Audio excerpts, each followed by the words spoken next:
नमस्कार दोस्तों, गुरु कृपा क्लासेस के यूट्यूब चैनल पर आपका हार्दिक स्वागत है।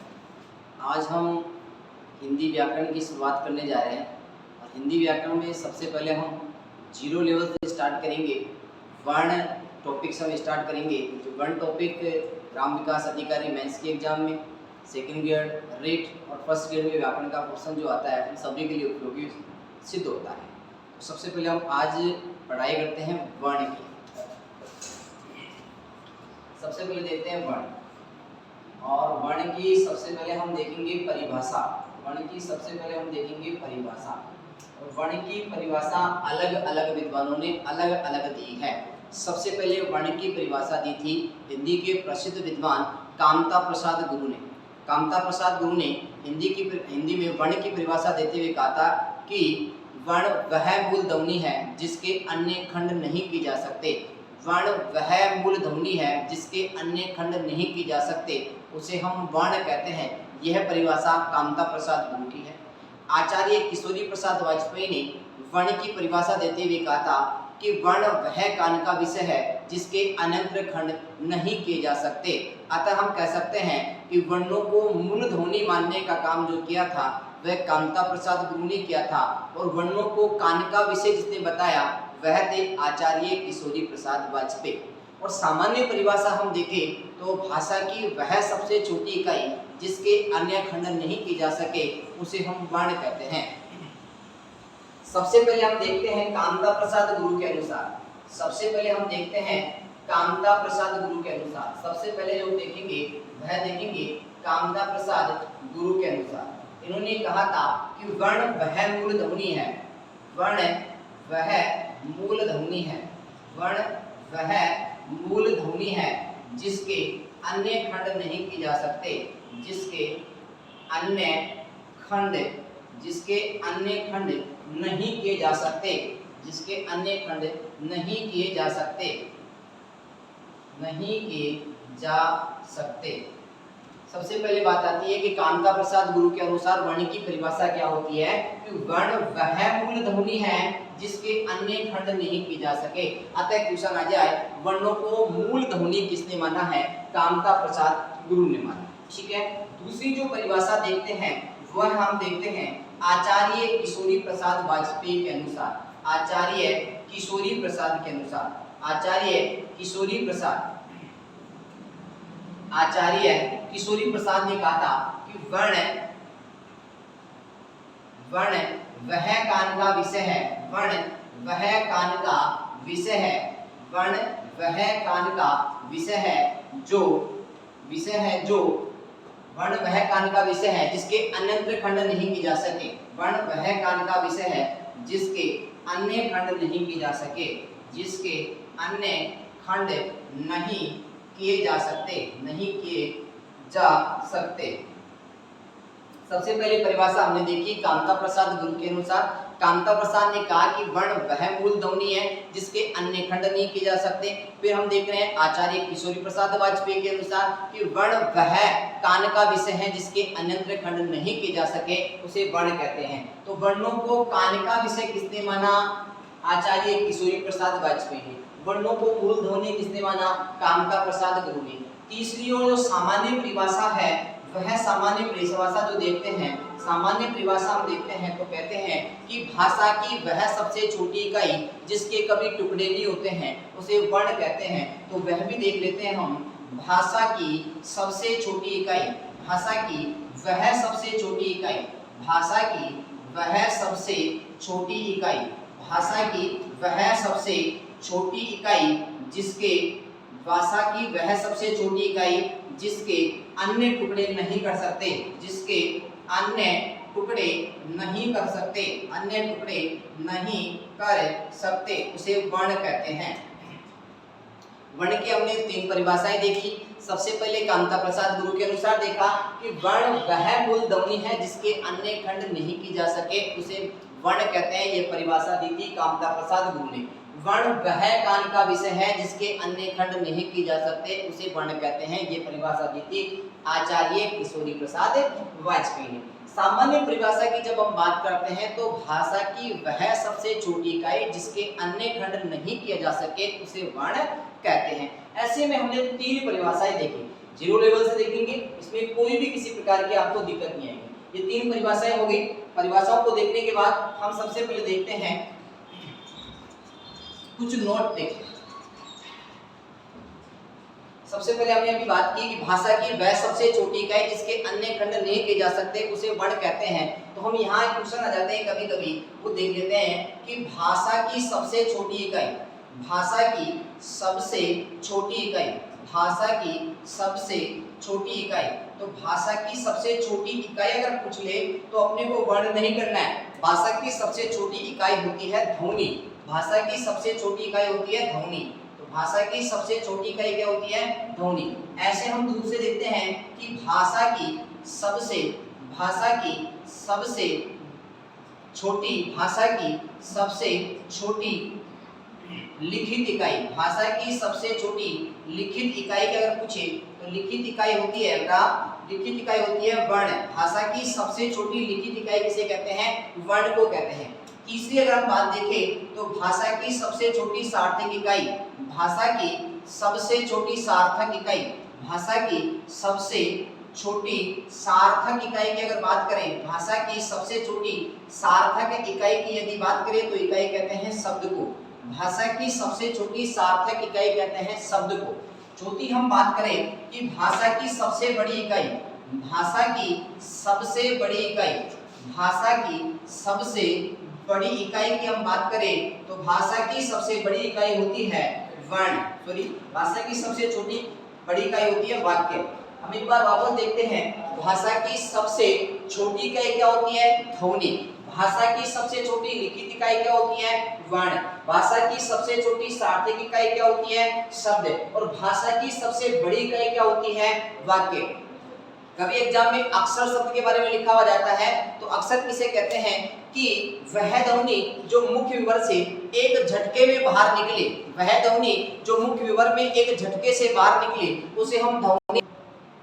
अब हम देखेंगे वर्णों का वर्गीकरण। सबसे पहले देखेंगे वर्णों का वर्गीकरण, और वर्णों का वर्गीकरण 2 प्रकार से किया गया है, स्वर और व्यंजन। तो सबसे पहले हम अध्ययन करेंगे स्वर, ठीक है। तो यहाँ देखते हैं वर्णों का वर्गीकरण की बात करते हैं तो वर्णों का 2 प्रकार से वर्गीकरण होता है। पहला जो वर्गीकरण था वह था स्वर, और दूसरा जो वर्गीकरण था वह था व्यंजन। सबसे पहले हम बात करते हैं स्वर की। स्वर किसे कहते हैं? कि स्वर की अपने कह सकते हैं कि भाषा की वह मूल ध्वनि, स्वर किसे कहते हैं? वह मूल ध्वनि जो बिना किसी संघर्ष के मुख विवर से बाहर निकल जाए उसे हम स्वर कहते हैं।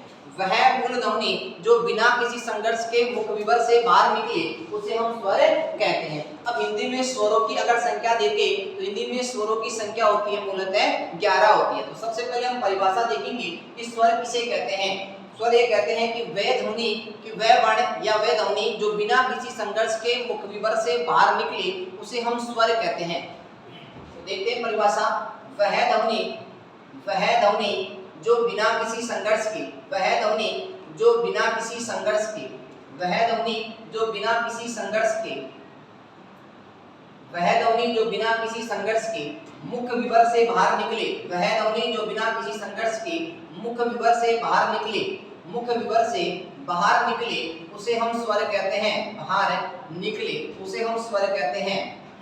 सबसे पहले बात कर रहे हैं वर्णों के वर्गीकरण की। वर्णों का वर्गीकरण 2 प्रकार से किया गया है, स्वर और व्यंजन। स्वर किसे कहते हैं? वर्ण। वह स्वर किसे कहते हैं? वह ध्वनि जो बिना किसी संघर्ष के मुख विवर से बाहर निकले उसे हम स्वर कहते हैं।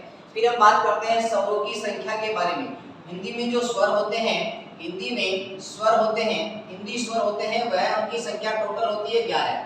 अब 11 स्वर कौन कौन से होते हैं उनकी चर्चा हम करते हैं। एक होता है ए, आ होता है, ई होता है, ये बड़ी ई होता है, ये छोटा ऊ होता है, बड़ा ऊ होता है, री होता है, छोटा ए और बड़ा ए, और यहाँ अपना छोटा ओ आ गया और बड़ा हो गया। ऐसे टोटली 11 स्वर हिंदी के अंदर होते हैं। 2 वर्ण आते हैं ए में जो हम पढ़ते हैं अंग और अह, इनको हम स्वर नहीं माने गए हैं। तो ए के जो अंतिम अक्षर होते हैं अंग है और अह, अतः इसे हम कहते हैं अनुस्वार। इसे हम कहते हैं अनुस्वार और इसे हम कहते हैं विसर्ग। इसे हम कहते हैं विसर्ग। तो अनुस्वार और विसर्ग को हिंदी वर्णमाला के अंदर अयोगवह व्यंजन माना जाता है। अयोगवह व्यंजन माना जाता है। इन्हें अयोगवह व्यंजन कहा जाता है क्योंकि ये ना तो स्वर है और ना ही व्यंजन है। इसका अंग और है बोले तो अनुस्वार और विसर्ग को अयोगवह व्यंजन माना जाता है। अब यहाँ एक और क्वेश्चन आ सकता है कि इस अनुस्वार और इस विसर्ग का पूर्ण निर्माण किस स्वर के मेल से हुआ है। कि जब हिंदी का निर्माण हो रहा था उस समय अनुस्वार को एक बिंदी के माध्यम से दर्शाते थे और विसर्ग को दो बिंदी के माध्यम से दर्शाते थे। अतः इनका जो पूर्ण निर्माण किया गया था वह ए स्वर के मिलने से हुआ था। तो एग्जाम में आ जाए कि अनुस्वार तथा विसर्ग का निर्माण किस स्वर के मिलने से हुआ है। ए स्वर के मिलने से हुआ है। यहाँ तक समझ में आया। वापस देखते हैं स्वर। वह ध्वनि जो बिना किसी संघर्ष के मुख विवर से बाहर निकले उसे हम स्वर कहते हैं। हिंदी में स्वरों की संख्या 11 होती है। 11 जो मैंने आपके सामने बताया, इसके एआई जो हम पढ़ते हैं बचपन के अंदर वो थे अंग और दो अक्षर जिसमें हम अनुस्वार तथा अयोगवह व्यंजन कहते हैं। ये अनुस्वार एक बिंदी के रूप में था, ये विसर्ग दो बिंदी के रूप में था। अब इनका जो वर्तमान स्वरूप जो हो रहा है वो किस स्वर के मिलने से हुआ है। तो अनुस्वार और विसर्ग का निर्माण किस स्वर से हुआ है। तो ए स्वर के मिलने पर अनुस्वार और विसर्ग का निर्माण हुआ। अब हम बात करते हैं 11 स्वरों में से। इन 11 स्वरों में से शुद्ध स्वरों की बात करें या अशुद्ध स्वरों की बात करें। 11 स्वरों में से अशुद्ध स्वर कितने हैं। 11 स्वरों में से अशुद्ध स्वर है एक और वह कौन सा है, री है। अब आप कहोगे सर 11 स्वरों में से शुद्ध स्वर कितने, 10 और अशुद्ध स्वर कितने होते हैं, एक होता है। अब वह एक स्वर कौन सा है, अशुद्ध स्वर री है। क्यों है, क्योंकि री का निर्माण र धन ई से हुआ है। अब र होता है व्यंजन और ई होता है स्वर। तो व्यंजन तथा स्वर के मिलने के कारण इस र स्वर को हम अशुद्ध स्वर की श्रेणी में गिनते हैं। तो इस री का जो निर्माण होता है वह र धन ई से मिलकर होता है। तो र तो क्या है, व्यंजन है। र होता है व्यंजन और ई होता है स्वर। तो व्यंजन धन स्वर के मिलने के कारण इसका निर्माण हुआ, अतः हम इसे अशुद्ध स्वर की श्रेणी में गिनते हैं। बाकी इसके अलावा जो बचे 10 स्वर हैं वह शुद्ध स्वर की श्रेणी में आते हैं। इसके बाद में हम देखते हैं कि हिंदी में मात्रिक स्वर कितने हैं। अगर मात्रिक स्वरों की बात करते हैं तो हिंदी में मात्रिक स्वर की बात करते हैं तो मात्रिक स्वर हिंदी में 10 होते हैं। ए की कोई मात्रा नहीं होती है, ए स्वर की कोई मात्रा नहीं होती है, ए स्वर की कोई मात्रा नहीं होती है, ए स्वर की कोई मात्रा नहीं होती है। यहाँ तक आपको समझ में आ गया होगा। हमने बात कर रहे हैं स्वर की। स्वर की परिभाषा देखिए, फिर स्वर की परिभाषा के उपरांत हम हिंदी में स्वरों की टोटल संख्या देखें। टोटल स्वरों की संख्या के अंदर हमने अंग और है बोले तो अनुस्वार और विसर्ग को देख लिए। इनको हिंदी वर्णमाला में अयोगवह व्यंजन कहते हैं क्योंकि ये ना तो स्वर है और ना ही व्यंजन है। अतः हम कह सकते हैं अनुस्वार और विसर्ग का निर्माण ए स्वर के मिलने से हुआ है। इन 11 स्वरों में से री स्वर को अशुद्ध स्वर माना गया है क्योंकि इसका निर्माण र धन ई से हुआ है, इस कारण ये अशुद्ध स्वर है। इसके बाद में हमने देखे मात्रिक स्वर। हिंदी में मात्रिक स्वरों की संख्या 10 होती है क्योंकि ए की कोई मात्रा नहीं होती है। फिर इसके बाद में हम देखेंगे स्वरों का वर्गीकरण देखेंगे। फिर अगली बात देखते हैं स्वरों का वर्गीकरण की बात करते हैं कि स्वरों के वर्गीकरण की हम बात करें तो स्वरों के वर्गीकरण को पहला वर्गीकरण हम देखते हैं उत्पत्ति के आधार पर। पहला जो वर्गीकरण देखते हैं उत्पत्ति के आधार पर। और उत्पत्ति के आधार पर जो स्वर होते हैं वह होते हैं 2 प्रकार के। तो उत्पत्ति के आधार पर जो स्वर होते हैं वह 2 प्रकार के होते हैं। इसमें पहला होता है मूल स्वर। पहला होता है मूल स्वर, इसे हम जड़ स्वर भी बोलते हैं, इसे हम जड़ स्वर भी बोलते हैं, इसे हम बीज स्वर भी बोलते हैं, इसे हम बीज स्वर भी बोलते हैं और इसे हम रूढ़ स्वर भी बोलते हैं, इसे हम रूढ़ स्वर भी बोलते हैं। इनकी टोटल संख्या की यदि हम बात करें तो इनकी टोटल संख्या होती है ए आता है मूल स्वरों में, छोटी आता है, छोटा उ आता है और री आता है। ये मूल स्वरों की श्रेणी में आते हैं। दूसरा उत्पत्ति के आधार पर जो वर्गीकरण होता है वह होता है संधि स्वर। संधि स्वर और हिंदी में जो संधि स्वर है उनकी संख्या है 7। कितनी संख्या है? 7। जिसमें आ गया, जिसमें बड़ी ई आ गया, बड़ा ओ आ गया, छोटा ए, बड़ा ए, छोटा ओ और बड़ा ओ, ये बात आ जाती है। ये 7 स्वर होते हैं। अब इन संधि स्वरों को भी इसी आधार पर 2 भागों में बांट दिया, जिसमें एक स्वर होता है, संधि स्वरों को हमने 2 भागों में बांट दिया। एक होता है इसमें दीर्घ स्वर, एक होता है दीर्घ स्वर और एक होता है संयुक्त स्वर। एक होता है दीर्घ स्वर और एक होता है संयुक्त स्वर। दीर्घ स्वर जो होते हैं उनमें आ को माना गया है, बड़ी ई को माना गया है और बड़े ओ को माना गया, ये दीर्घ स्वर होते हैं। बाकी जो बचे संयुक्त स्वर होते हैं, छोटा ए भी संयुक्त स्वर में आता है, बड़ा ए आता है, छोटा ओ आता है और बड़ा ओ आता है। ये सारे के सारे किस में आते हैं? संयुक्त स्वरों में आते हैं। अब इसी आधार पर जो संयुक्त स्वर थे इनको भी 2 भागों में बांट दिया। एक होता है गुण स्वर, एक होता है गुण स्वर और दूसरा होता है वृद्धि स्वर। गुण स्वर जो होते हैं वह छोटे ए में और छोटे ओ में आ जाते हैं। वृद्धि स्वर होते हैं उसमें बड़ा ए और आओ हो जाता है। यहाँ देखिए हम स्वरों का वर्गीकरण देख रहे हैं और स्वरों के वर्गीकरण के अंदर पहला वर्गीकरण देख रहे हैं उत्पत्ति के आधार पे।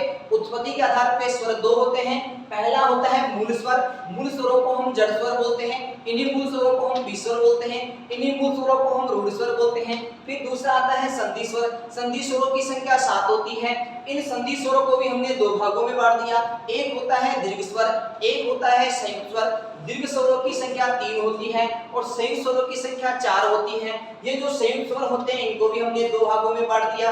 एक होता है गुण स्वर और एक होता है वृद्धि स्वर। यहाँ तक हमने देख लिया। इसके बाद में हम आगे के अध्ययन, इसके आगे जो अध्ययन करेंगे वो हम नेक्स्ट टाइम में करेंगे। बहुत बहुत सबको धन्यवाद। इस वीडियो को आप ज्यादा से ज्यादा लोगों के साथ शेयर करोगे तो ज्यादा से ज्यादा व्यक्ति हमारे साथ जुड़ेंगे और सभी को अच्छी से अच्छी शिक्षा प्राप्त की जाएगी। धन्यवाद।